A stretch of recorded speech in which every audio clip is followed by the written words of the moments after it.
আমরা কিন্তু বোকা পুরুষ মানুষ, আমরা যারা আছে আমরা কিন্তু আসলে বোকা জাতি, জানেন।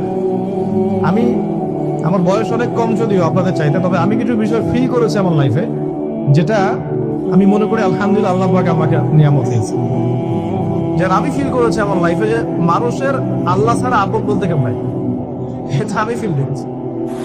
আল্লাহ পাক ছাড়া একজন মানুষের সত্তাগত আপন, আপনার সত্তা আত্মাগত আপন বলতে আসলে কেউ নেই।